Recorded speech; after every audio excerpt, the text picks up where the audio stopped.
గుజరాత్ టైటాన్స్తో జరిగిన మ్యాచ్లో పంజాబ్ కింగ్స్ పరుగుల వరద పారించింది. గతేడాది కోల్కతా నైట్ రైడర్స్ను కెప్టెన్గా విజేతగా నిలిపిన శ్రేయస్ అయ్యర్ ఈ ఏడాది పంజాబ్ కింగ్స్కు మారిన కెప్టెన్సీ బాధ్యతలు చేపట్టిన అదే విన్నింగ్ స్ట్రీక్ను, అదే జోరును కొనసాగించాడు.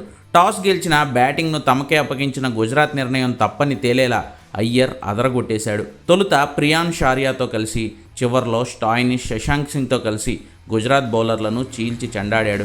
42 బాల్స్లో 5 4లు 9 భారీ సిక్సర్లతో 97 పరుగులు చేశాడు శ్రేయస్ అయ్యర్. సెంచరీ కూడా చేసేవాడే, మాట్లాడుకుంటే అయిపోయేది కూడా. కానీ టీం కోసం ఆలోచించాడు.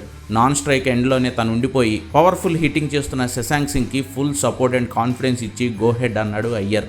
శ్రేయస్ అయ్యర్ చేసిన ఈ సెల్ఫ్లెస్ బ్యాటింగ్తోనే పంజాబ్ 243 పరుగుల భారీ స్కోర్ చేసి గుజరాత్ ముందు 244 పరుగుల లక్ష్యాన్ని పెట్టగలిగింది. లక్ష్య ఛేదనలో గుజరాత్ సైతం భీకరంగానే పోరాడిన అయ్యర్ సెంచరీ కోసం చూసుకోకుండా శశాంక్ సింగ్ను కొట్టేమని చెప్పి తీసుకున్న డెసిషనే నిస్సందేహంగా ఈ మ్యాచ్లో పంజాబ్ గెలిచేలా చేసింది.